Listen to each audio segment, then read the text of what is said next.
तो हेलो दोस्तों, हमारे YouTube चैनल में आप सबका हार्दिक स्वागत है। हम आपको वही चीज़ बताएंगे। तो चलिए आज बात करते हैं हम सबसे पहले इनकम सर्टिफिकेट कैसे बनाते हैं, इनकम सर्टिफिकेट के लिए आवेदन कैसे करें। इसके लिए सबसे पहले आपको स्क्रीन में दिख रहा है आय प्रमाण पत्र। तो आय प्रमाण पत्र पे हम क्लिक करेंगे।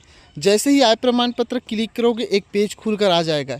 यहाँ पर लिखा है कि आय प्रमाण पत्र के लिए कौन कौन से दस्तावेज की ज़रूरत पड़ेगी। तो पहला नंबर में है शपथ पत्र, दूसरे नंबर में है आय प्रमाण पत्र। आय प्रमाण पत्र जो पटवारी का प्रतिवेदन होता है, इसे पटवारी के द्वारा फिलअप किया जाता है। उसके बाद योग्यता। तो एक आय प्रमाण पत्र बनाने के लिए क्या योग्यता होना चाहिए। अगर आप छत्तीसगढ़ के हो तो आप छत्तीसगढ़ के निवासी होना चाहिए, और यदि आप दूसरे स्टेट के हो तो उस राज्य की निवासी होनी चाहिए। उसके बाद आपके पास अचल संपत्ति होनी चाहिए, आपके पास उस राज्य की राशन कार्ड होनी चाहिए, आपको जिस गांव के बना रहे हो उस गांव के मूल निवासी होना चाहिए, और उस गांव में आपके पास भूमि संबंधित दस्तावेज होना चाहिए जैसे B1। चलिए अब आगे बढ़ेंगे, और यहाँ पर आवेदक का नाम पूछ रहा है।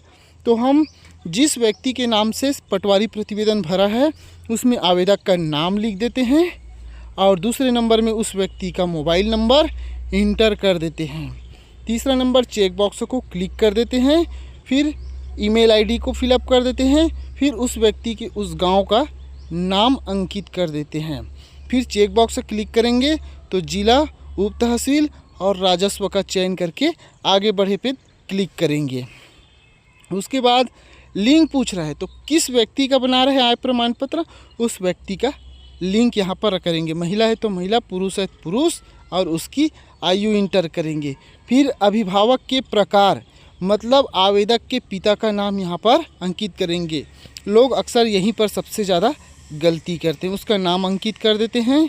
फिर हितग्राही के साथ संबंध, ये आय प्रमाण पत्र किसके लिए बना रहे हैं, तो पुत्र या पुत्री, तो पुत्र और पुत्री का सिलेक्शन करेंगे यहाँ पर, और उसका नाम भी लिख देंगे। जैसा भी नाम है पटवारी प्रतिवेदन में सेम वैसे ही लिखना है आपको। उसके बाद जैसे यहाँ पर आपका पुत्री या पुत्र का नाम इंटर होने के बाद आपको आगे जाति के लिए पूछ रहा है, तो उस व्यक्ति की हम यहाँ पर जाति को इंटर करेंगे। जैसे जिस भी जाति का है तो यहाँ पर जाति सर्च करेंगे, और जो भी जाति आएगा उसको हम क्लिक करेंगे। जैसे हम थोड़ा सा वेट कर लेते हैं।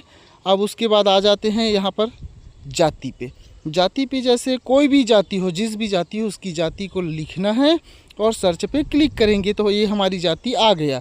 फिर आगे हम पिन कोड, उस एरिया का पिन कोड यहाँ पर अंकित करेंगे। फिर व्यवसाय की प्रकार क्या है, क्या काम करता है, उसको यहाँ पर इंटर कर देंगे। आवेदन का प्रकरण क्यों बना रहा है, आवेदन का कारण क्या है, छात्रवृत्ति, अन्य कारण, जाति प्रमाण पत्र के लिए वो दर्ज कर देते हैं। अब पटवारी प्रतिवेदन में जो आय शो किया है, इनकम शो किया, उसको इंटर करेंगे और आगे बढ़ जाते हैं। तीसरे नंबर पर हमारा पेज खुलता है, वहाँ पर दस्तावेज अपलोड करने की। तो यहाँ पर सबसे पहले शपथ पत्र लिखा है, तो जिस भी फोल्डर में सेव किए हो वहाँ से आप शपथ पत्र निकाल लीजिए। मैं शपथ पत्र निकाल लेता हूँ और उसको यहाँ पर अपलोड कर देंगे।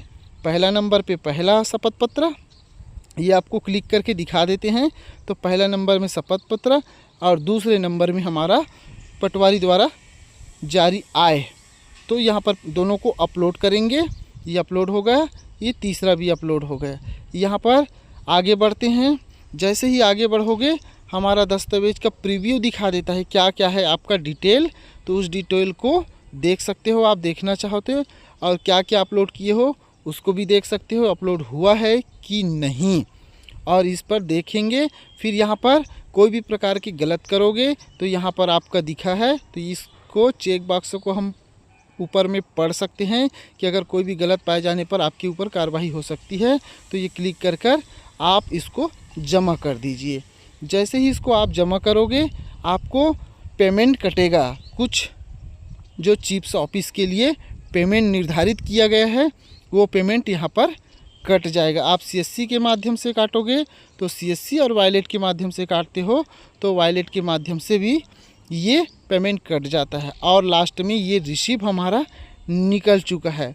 अब इसको अप्रूवल होने के लिए निर्धारित 15 दिन की समय अवधि होती है। ऐसे वीडियो देखने के लिए हमारे चैनल को लाइक और सब्सक्राइब कीजिए।